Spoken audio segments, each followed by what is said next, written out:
Business and Services Company (BC SARL) est une société privée à responsabilité limitée initiée par des associés congolais agissant avec des fonds propres et animée par la vision de faire face aux défis de sous-emploi en particulier et de sous-développement en général. Créée depuis 2008, la société BC SARL est immatriculée au nouveau registre des commerces et des crédits immobiliers par le numéro D.RCCM CD/GOM/RCCM 14-B-0140 entre parenthèses ANC NRC D.2810 à Goma et identifiée au ministère national de l'économie et du commerce par le numéro d'identification nationale N51841Y. Soucieux de participer au développement du pays à travers la contribution à la mobilisation des recettes fiscales, la société BCSARL est identifiée à la division provinciale des impôts DGI par le numéro D.A081 24 95 R. À travers ce numéro, la société BCSARL déclare et paye régulièrement les impôts auxquels elle est assujettie. Impôts professionnels sur le rémunération, impôts sur le chiffre d'affaires, impôts sur le bénéfice, etc. Préoccupée d'une part de la sécurité sociale et d'autre part de la formation professionnelle de son personnel, la société BCSARL est identifiée à la Caisse nationale pour la sécurité sociale en sigle CNSS par le numéro D.100-200-1415-V01 et à l'Institut national pour la préparation professionnelle en sigle INPP par le numéro D.931.61. En vue d'offrir aux consommateurs de ces services des produits de qualité, la société BCSARL emploie un personnel qualifié et organise régulièrement des sessions de formation pour la mise à niveau de son personnel. Mais aussi des matériels appropriés sont utilisés, le tout dans le strict respect des normes environnementales. À côté de cela, un bureau moderne avec un système de gestion informatisé et fonctionnel pour une gestion efficace de ces services.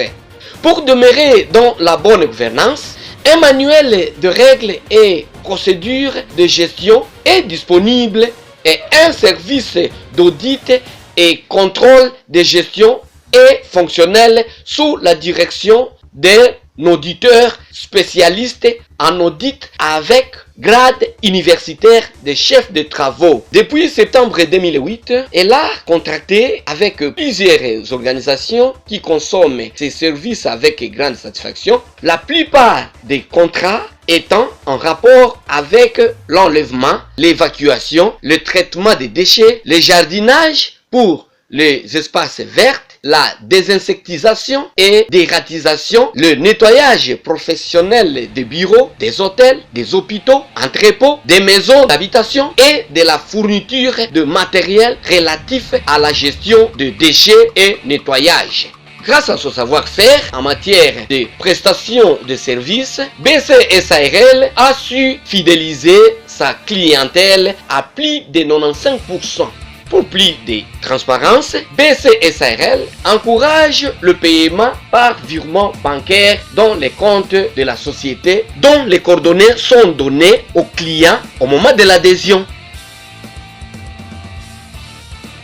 Et après que le ménage, les hôpitaux, les hôtels, les entreprises privées, publiques, les organisations non gouvernementales, les organisations internationales stockent leurs déchets selon les recommandations de la société BCSARL, il arrive alors le moment que le véhicule de BCSARL vienne collecter, ramasser et évacuer les immondices et les acheminer au lieu d'évacuation.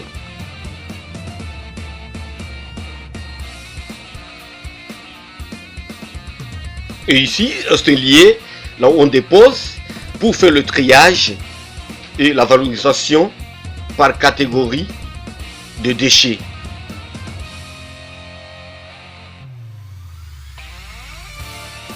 Alors suivons d'autres explications par l'expert en matière d'évacuation des immondices.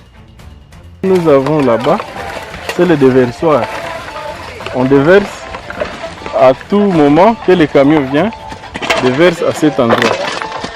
Et l'endroit pour faire le triage, de la façon dont nous avons aménagé notre décharge, c'est de l'autre côté. Nous séparons tout ce qui a été déversé de ce côté, parce que vous allez vous rendre compte que dès qu'on déverse, il y a le mouvement de créer des talis, c'est-à-dire des collines naturelles qui sont créées avec l'exploitation, avec les activités humaines qui sont commises. C'est là où nous faisons le triage pour fabriquer les composts. Le compost, c'est ça notre terre fertile. Voilà le mouvement qui existait dans la décharge.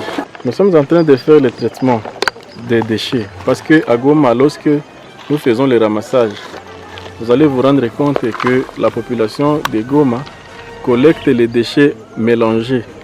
Ils ne savent pas les séparer de la production des déchets. Tout est mélangé.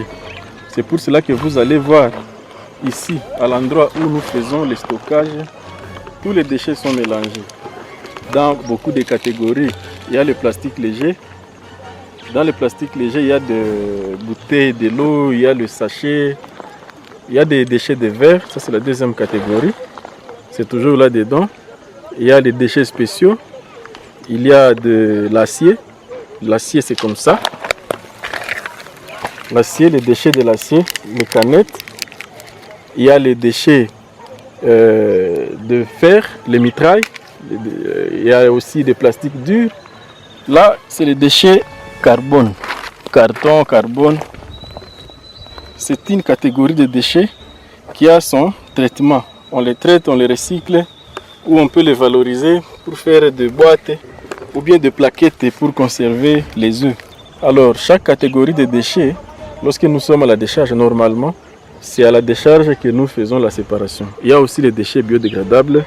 C'est à ce niveau-là que je voudrais insister en disant que dès que les déchets sont entreposés, nous prenons tous les biodégradables, nous les mettons ensemble. Alors, on est en train de séparer, on laisse les biodégradables seuls, c'est les biodégradables qui nous aident à faire le compost. Le compost en soi, on peut encore l'appeler terre fertile. Vous allez vous rendre compte que lorsqu'il y a culture des champs et qu'on récolte, toute la fertilité des champs part dans la récolte. Où est-ce qu'on va retrouver, à votre avis, cette fertilité qu'on avait dans les champs? Parce qu'au village, vous allez vous rendre compte qu'il y a toujours ce qu'on appelle la jachère. On laisse les champs, on ne cultive pas les champs. Après, par exemple, 3 ans de culture, on laisse un temps, on ne va pas cultiver les champs. Parce que, à force de cultiver les champs et récolter les champs, la fertilité part. Alors, nous, avec notre société BC, lorsque nous faisons la récolte des déchets dans les ménages et dans les organisations dans la ville de Goma, nous venons, nous les entreposons tout ici. Nous commençons maintenant à retirer la terre fertile, les composts, ce que vous voyez, pour que de ces composts, nous puissions encore les remettre dans nos jardins potagers. Parce que BC a des concessions vers Mugunga, là où nous faisons la culture des maracujas, la culture des choux, la culture des oignons, des carottes. Et c'est la même terre fertile que nous trions dans notre décharge qui nous aide encore à intensifier les champs. Et les produits que BC récolte sont des produits bio. Donc BC n'utilise pas des engrais chimiques pour faire sa récolte. Et nous avions fait plusieurs fois des récoltes de carottes et de choux. Ce sont des produits qui ont été beaucoup aimés dans la ville de Goma et nous les avions même exposés au marché. Ce sont des produits que les gens ont appréciés et ont été bien cotés. Donc avec la terre fertile que vous voyez ici, le camion va venir commencer à vider la décharge. Donc c'est aussi une mesure d'atténuation. Parce que à chaque activité de stockage de déchets, il y aura une forme de pollution. Alors, la façon d'atténuer cette pollution, c'est de vider la décharge. Nous avons même des sachets, ce sont des plastiques légers. Si vous allez voir de l'autre côté, une usine qui est en construction pour traiter les plastiques légers, les sachets. Donc on est en train de faire nos mieux pour que rien ne reste non recyclé. Rien. C'est un peu comme ça que nous faisons avec nos activités de gestion des déchets. Parce que dans l'assainissement, nous avons plusieurs activités. Il y a les activités de tuer les insectes qu'on appelle la désinsectisation. Et comme nous sommes à l'époque de Covid, nous avons l'activité de désinfection contre les virus à Covid. Nous avons des matériels, notamment des atomiseurs et des fumigateurs pour nous aider à tuer le virus Covid à des endroits où l'eau est passée. Nous avons les activités de jardinage. Par exemple, dans les jardins, vous-même vous voyez, avec notre activité de recyclage des déchets biodégradables, nous avons la terre fertile. Donc nous faisons facilement des bons jardins. Nous avons même des activités de consultance en matière de gestion des déchets. Et nous faisons même la dératisation parce que l'assainissement voudrait nous amener à ce que les gens vivent à un environnement où il n'y a pas d'odeur et de mouches pour qu'ils puissent s'épanouir et limiter les maladies qui pouvaient découler des mauvaises qualités d'assainissement. BEC a déjà investi dans le foncier. Nous avons des concessions de 5 hectares. Nous avons 2 autres concessions de 1,68 hectares. Tout ça sont des investissements.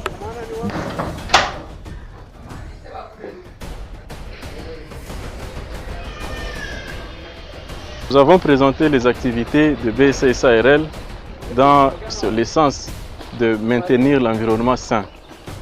L'environnement sain, aussi faire l'assainissement dans les normes. L'assainissement qui cadre avec l'environnement sain, d'une part, nous vous avions montré comment l'exercice d'enlèvement d'immondices se fait. Et de l'autre part, nous vous avions montré comment nous faisons les exercices de jardinage, les exercices de désinsectisation et de désinfection. Cependant, toutes ces activités tournent autour de l'actualité dans laquelle nous vivons, la COP26. À savoir, qu'est-ce que nous allons laisser à nos enfants et aux enfants de nos enfants? Quelle planète? Une planète qui n'est pas réchauffée. Vous comprenez vous-même la conséquence du réchauffement climatique là où ça nous amène. Ça nous amène à des déforestations et à des perturbations climatiques. BEC est en train de contribuer, tant soit peu, pour préserver le climat de la ville. Notamment, vous comprenez que lorsque les activités se font, des stockages, des traitements des déchets, il y a quand même une certaine pollution qui s'est faite. Alors, quelles mesures d'atténuation nous avions fait? Nous plantons les arbres. Donc nous entrons dans le reboisement. D'autre part, les déchets biodégradables que nous avons peuvent aussi aider dans leur traitement à trouver de l'énergie qui ne pollue pas. Tout ça, ça atténue les effets des activités humaines que nous pouvons faire et aussi ça augmente la teneur de préservation de notre planète. Alors, tout ce que nous faisons, vous avez vu, ne manque pas de difficultés. Des difficultés auxquelles il serait mieux d'y chercher la solution. Première difficulté de la société. La première difficulté, c'est la non-vulgarisation des textes liés à la régulation de nos activités, des prestations, des services liés au maintien de l'environnement et de l'assainissement. Nous avons par exemple la politique nationale d'assainissement, déjà promulguée, mais qui n'est pas vulgarisée. Vous allez voir dans cette politique, on a classifié les services publics pour aider à faire la régulation des activités des privés. On a classifié même les déchets, tels que les déchets publics, les déchets municipaux et même les déchets privés. Mais le manque de vulgarisation de ces textes fait qu'il y ait conflit de compétences. Vous allez voir au niveau des publics, lorsque nous exerçons, on reçoit des services et même des services que nous ne devions pas recevoir pour faire la régulation des activités d'assainissement. Alors, c'est le problème de ce que nous appelons le net mapping. Le net mapping devait se retrouver au niveau des services publics, à savoir qui fait quoi, où, quand, avec qui. Cela pouvait nous aider seulement si nos textes, j'ai donné seulement l'illustration d'un texte qu'on appelle politique nationale d'assainissement, mais on a beaucoup de textes autour de cette politique, mais même les textes là sont dans cette politique. Deuxième difficulté que nous avons, c'est la difficulté liée à la culture. Vous comprenez que la ville de Goma, une ville touristique, souffre déjà de l'exode rural. Lorsque nous voyons la tendance de croissance de la population double dans moins de 5 ans d'ailleurs. Or, lorsque les gens viennent, il serait mieux qu'ils demandent comment les gens vivent ici. Lorsqu'on est à peine d'arriver dans un lieu, à une place, il faut demander comment vous faites. À Goma, les gens comprennent déjà que leurs déchets ne doivent pas sortir. Leurs déchets restent à l'endroit où c'était produit. Mais vous allez voir des déchets que nous voyons polluer, piluler les voies publiques et ça devient des déchets sauvages. On comprend déjà que ce n'est pas vraiment l'habitant de la ville qui aurait fait ça. Ici à Goma, ce n'est pas fréquent. On a fait des enquêtes, à savoir les taux de déchets que nous voyons piluler les voies publiques. On retrouve que ce sont des déchets qui viennent vraiment de problèmes culturels. Alors, il y a un danger lorsque nous voyons les déchets être sauvages aux endroits publics. Le danger, c'est quoi? Il y a l'aspect pénal qui entoure les déchets. Notamment, l'aspect pénal, là, ce sont des déchets prohibés. Mais vous allez voir les effets militaires. C'est un déchet prohibé pour nous à gérer. Mais vous allez les voir encore, peut-être, parce que vous voyez la situation que nous vivons. Les gens qui ont peur, les inciviques qui ont peur, ils disent ok, comme il y a une voie, déjà on a des déchets sauvages, ils glissent son déchet là-bas et ça va partir avec les autres déchets et ils perdent les traces des enquêteurs. L'autre déchet que nous considérons être prohibé et qu'un privé ne peut pas gérer, par exemple les chanvres. Un privé ne peut pas gérer les chanvres. Ça c'est par rapport aux autres gestionnaires qui se retrouvent déjà dans la politique. Mais un privé ne peut pas gérer les chanvres. Il constate et il laisse et il appelle les services compétents pour montrer les déchets là, par exemple les chanvres. Par exemple les fœtus avortés. Lorsque nous voyons des déchets sauvages, il n'est pas exclu qu'il y ait quelqu'un qui veut perdre les traces, ils ont fait des avortements et ils jettent ces déchets dans les déchets sauvages. Donc, ce sont des problèmes culturels que nous devrions voir comment limiter la prévalence des déchets sauvages dans la ville. La dernière difficulté, c'est lié au paiement. Il serait mieux que la population comprenne la politique des pollueurs-payeurs. Lorsque vous avez un déchet, c'est parce que vous aviez acheté un produit et vous allez consommer la partie qui vous concerne.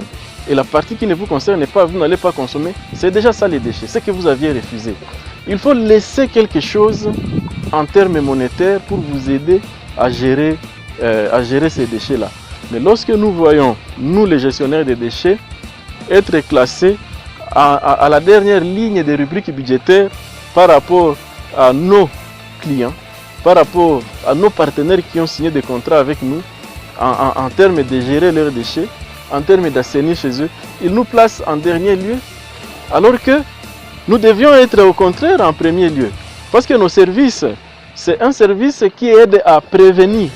Chez les médecins, il y a une phrase qui dit « mieux vaut prévenir que guérir ».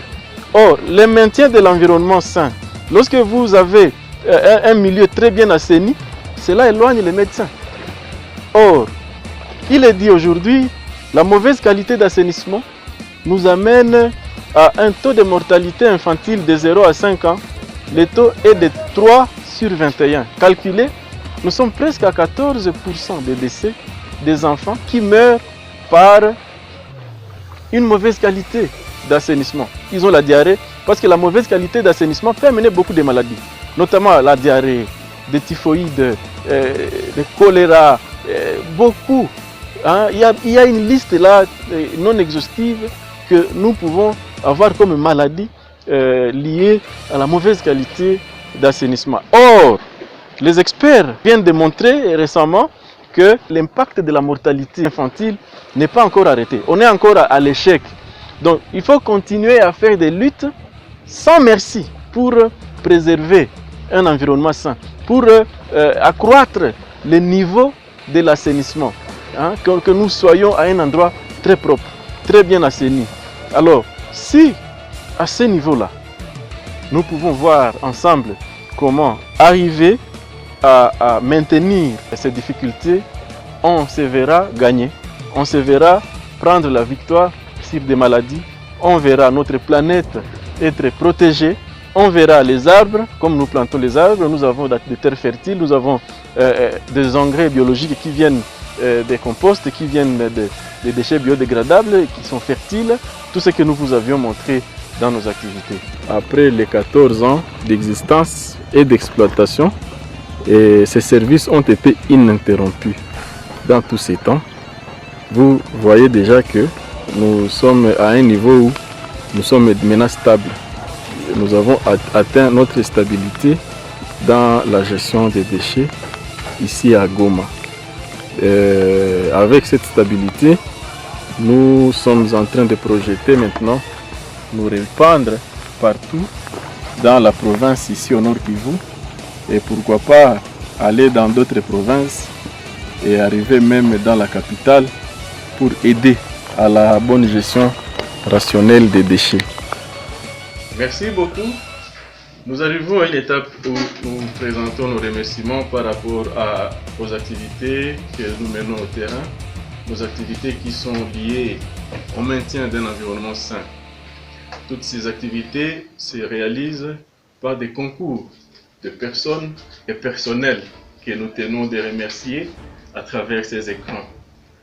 Nous tenons à remercier d'abord tous les agents de la société BSC SARL qui se sont donnés corps et âme pour offrir ces services auprès de la population de la ville de Goma. Nous avons notamment, nous pouvons les citer nommément, nous avons M. Jacques Sebiondo, nous avons Mme Sifa, nous avons M. Eric, nous avons M. Vachige, M. Emmanuel Kitato, M. Moïse Kioma, Madame Joyce, et Madame Francine, et les autres continuent à travailler, que nous ne savons pas montrer nommément. Nous savons il y a Kiakimo Katungo Espérance. Nous remercions aussi nos partenaires qui ne cessent de consommer nos services d'une manière fidèle et qui acceptent les critères de ramassage des déchets que nous avions donnés, parce que nous avions dit qu'il y a des critères qu'il faut respecter lorsque on a signé un partenariat avec nous. Et nos partenaires, nous ne saurions pas les citer parce qu'il y a déjà la clause de confidentialité. Lorsque nous faisons ces activités, ce sont des activités qui font que nous arrivions jusque dans leur enclos, alors que l'enclos, la clôture que nous assainissons, ce sont des places confidentielles et ça touche même l'intimité. Alors par rapport à cela, nous avons des clauses qu'il ne faut pas publier ces noms. Mais nous sommes très reconnaissants parce que nous ne pouvons pas faire tout ce temps en train de travailler si nous n'avions pas tous ces partenaires. D'autres partenaires qu'il faut remercier, ce sont des actionnaires. Ils ont fait leur investissement participatif, ils ont mis leur argent ensemble pour que nous puissions aider, pour que nous puissions exploiter les secteurs.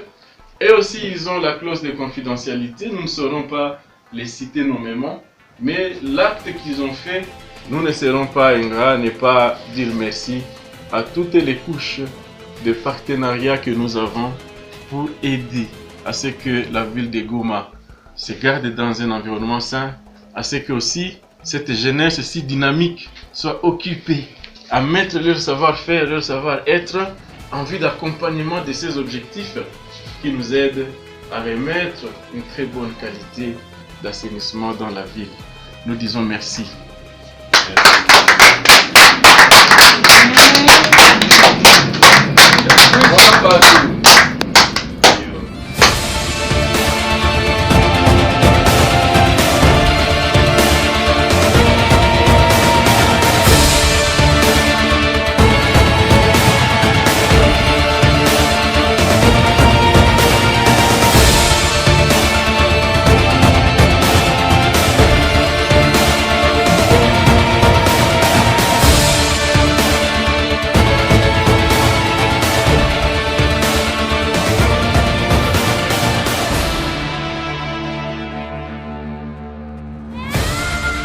société BC SARL pour rendre notre environnement